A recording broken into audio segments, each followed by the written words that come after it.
بسم اللہ الرحمن الرحیم۔ السلام علیکم۔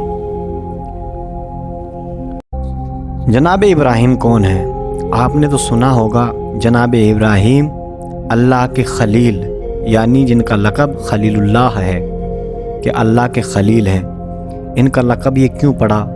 وہ ابراہیم علیہ السلام جن کا اللہ کی محبت میں 3 امتحان ہوا۔ پہلا امتحان مال سے ہوا، وہ بھی اسی طرح کہ جناب ابراہیم علیہ السلام صحرا میں ہیں، کئی سو بھیڑوں کے مالک ہیں، بھیڑیں میدان میں چر رہی ہیں، وہ ان کی نگرانی کر رہے ہیں، لیکن زبان پر ذکر خدا بھی ہے، نگاہ بھیڑوں کی طرف ہے لیکن ذکر اللہ کی طرف ہے۔ اچانک جناب ابراہیم علیہ السلام کو احساس ہوا کہ میرے پیچھے کوئی ہے۔ مڑ کر دیکھا تو ایک نہایت حسین و خوبصورت جوان نظر آیا جو آسمان کی جانب دیکھ رہا تھا۔ اچانک اس کے منہ سے نکلا سبح قدوس رب الملائکۃ والروح۔ جناب ابراہیم علیہ السلام نے جب اس کی خوبصورت آواز میں اپنے رب کا نام سنا تو جھوم اٹھے، قریب گئے، سلام کیا اور فرمایا، بھائی کیا تو میرے اللہ کا نام لے رہا ہے؟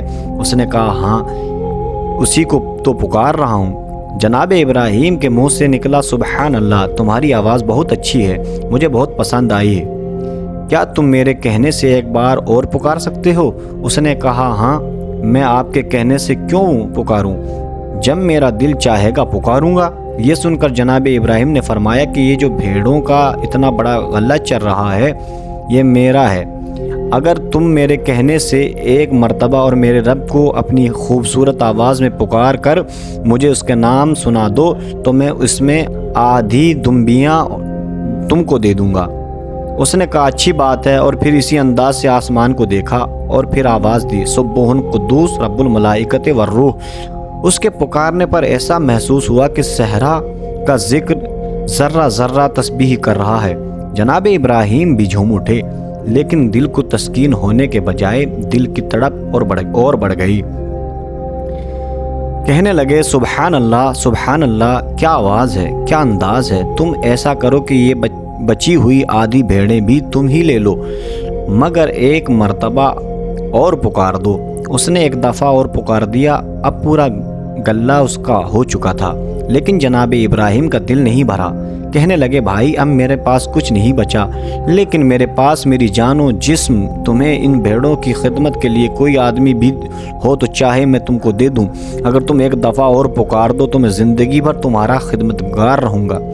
اس نے ایک دفعہ اور پکارا، اب جناب ابراہیم اس کے پہلو میں آ کر یہ کہہ کر اٹھ کھڑے ہوئے کہ بھائی اب مال بھی تیرا ہوا اور میری زندگی بھی تیری ہو گئی، میں وعدہ خلاف نہیں کروں گا۔ یہ سن کر وہ خوبصورت انسان کہنے لگا کہ ابراہیم علیہ السلام، میں تمہارا مال لے کے کیا کروں گا، اور نہ مجھے تمہاری خدمت گاری کی ضرورت ہے، تمہیں تمہارا مال بھی مبارک ہو اور تمہاری جان بھی مبارک ہو، تم امتحان میں پاس ہو گئے۔ پوچھا، کیسا امتحان؟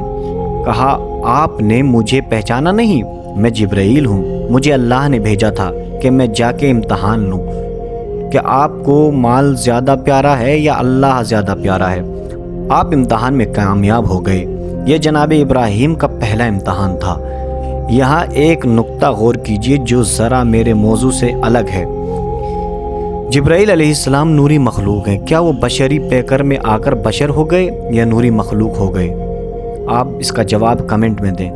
اب یہاں سے دوسرا امتحان جناب ابراہیم کا سماعت فرمائیں۔ محترم ناظرین، دوسرا امتحان اس وقت ہوا جب انہیں آگ کے حوالے کیا جانے لگا۔ ہوا یہ کہ جناب ابراہیم علیہ السلام نے بتوں کو توڑ ڈالا تو کافروں نے یہ سزا تجویز کی کہ جس نے ہمارے خداؤں کی توہین کی ہے اور ان کو خدا نہیں مانا ہے اسے آگ میں جلا دیا جانا چاہیے۔ آگ جلائی گئی۔ جناب ابراہیم علیہ السلام کا ہاتھ پاؤں باندھ کر گوپھن، جس کو عربی میں منجنیق کہتے ہیں، منجنیق میں رکھا گیا۔ پھر اس کے بعد اس گردش عالم میں اسے گردش دے کر آگ میں پھینک دیا تو ملائکہ کی صفوں میں ایک اضطراب برپا ہو گیا۔ انہوں نے فریاد کی کہ معبود، زمین پر تیرا ایک ہی بندہ سجدہ کرنے والا ہے، کیا وہ بھی جل جائے گا؟ آواز قدرت آئی، میری طرف سے ممانعت نہیں ہے، تمہارا دل چاہے تو جاؤ اس کی مدد کرو۔ اتنا سننا تھا کہ جبرائیل امین زمین پر آئے، ادھر جناب ابراہیم علیہ السلام منجنیق سے نکل چکے تھے، مگر ابھی آگ تک پہنچے نہیں تھے کہ بلکہ ابھی ہوا میں تھے کہ جبرائیل نے پوچھا، نبی خدا آپ کی کوئی حاجت ہے؟ عام انسان ہو تو اول تو منجنیق میں سینکڑوں چکر کھانے کے بعد دماغ ہی گھوم جاتا ہے، ہوا میں بے سہارا اڑنے پر بدحواس ہو جائے گا، تیسرے سامنے جلی ہوئی بھیانک آگ میں گرنے پر کیا انجام ہوگا یہ سوچ کر اتنا خوف زدہ ہو جاتا ہے انسان، اس بجا نہ رہ پائے گا۔ تو اگر ان حالات میں بھی ایک نبی ہوش و حواس میں رہ کر یہ سوچ لے کہ اگر جبرائیل کے پوچھنے پر ہاں کہہ دوں تو الزام آئے گا کہ اللہ کے ماننے والے نے اللہ کے بجائے فرشتے سے مدد مانگ لی، اور نہیں کہتا ہوں تو یہ شان بندگی کے خلاف ہے کہ بندہ کہے کہ مجھے کوئی حاجت نہیں، لہٰذا جواب دیا کہ ہاں حاجت تو ہے مگر تم سے نہیں ہے، اپنے معبود اپنے پروردگار اللہ سے ہے۔ یہی وہ دوسرا امتحان تھا جس میں جناب ابراہیم علیہ السلام کامیاب ہو گئے۔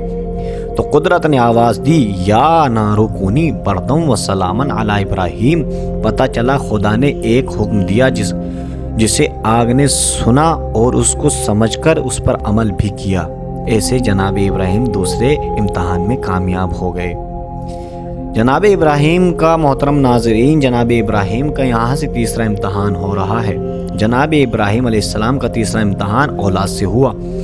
انہوں نے ایک خواب دیکھا جس کا ذکر انہوں نے بیٹے سے کیا کہ بیٹا میں نے خواب دیکھا ہے کہ میں تجھے راہ خدا میں ذبح کر رہا ہوں، تمہاری کیا رائے ہے؟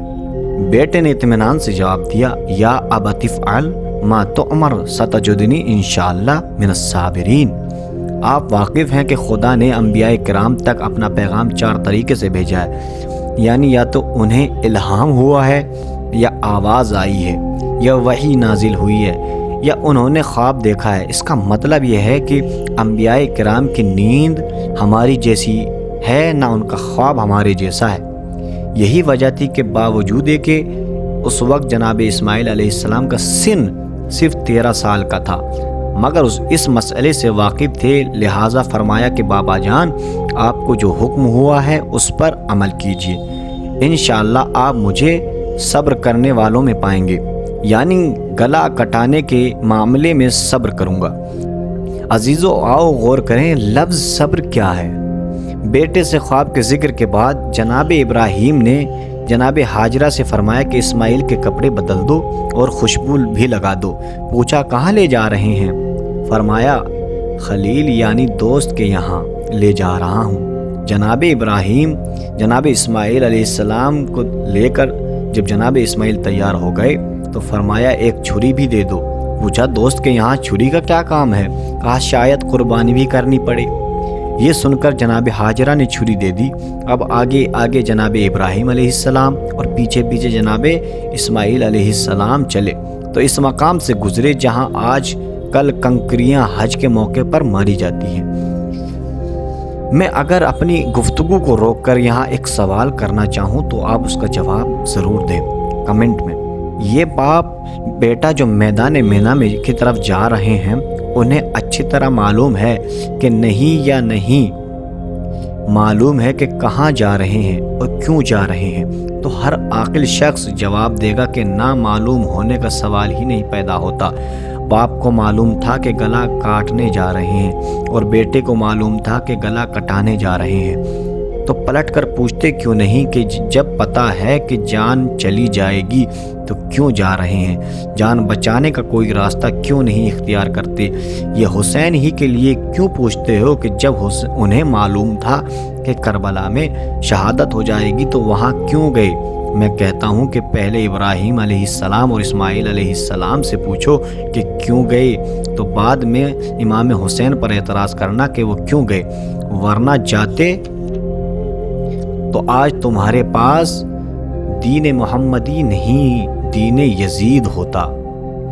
ادھر باپ بیٹے میدان مینا میں قریب گاہ کی جانب بڑھ رہے تھے۔ ادھر شیطان نے سوچا مجھے ضرور ورغلانا چاہیے، لہٰذا پہلے جناب ابراہیم کے پاس آیا، کہا آپ خواب کی بات پر بھروسہ کر کے اپنے بیٹے کو قربان کرنے جا رہے ہیں۔ انہوں نے ایک پتھر مارا اور کہا ہٹ یہاں سے، میں جانتا ہوں تو شیطان ہے، دل چاہتا ہے پوچھ لوں یا نبی اللہ، آپ نے پہچانا کیسے؟ کہا دیکھتے نہیں کہ ایک نبی کے خواب کو عام انسانوں کا خواب سمجھ رہا ہے۔ شیطان کی یہ علامت ہے کہ وہ انسانوں کی طرح نبی کا خواب بھی عام سمجھتا ہے۔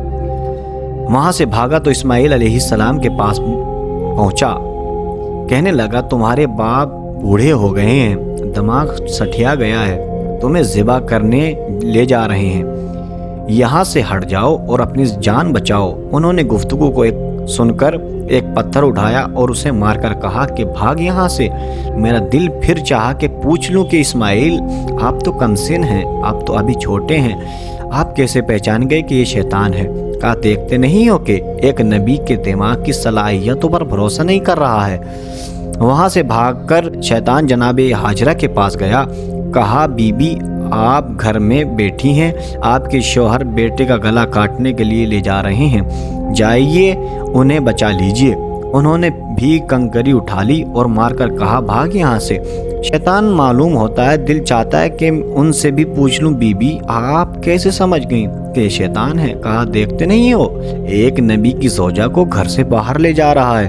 اب اس سے ایک پتے کی بات سمجھ میں خود بخود آ جاتی ہے کہ جو نبی کی بات پر بھروسہ نہ کرے وہ شیطان ہوتا ہے، جو نبی کے دماغ پر بھروسہ نہ کرے وہ بھی شیطان ہوتا ہے، جو نبی کی زوجہ کو گھر سے باہر کر لے جائے وہ بھی شیطان ہوتا ہے۔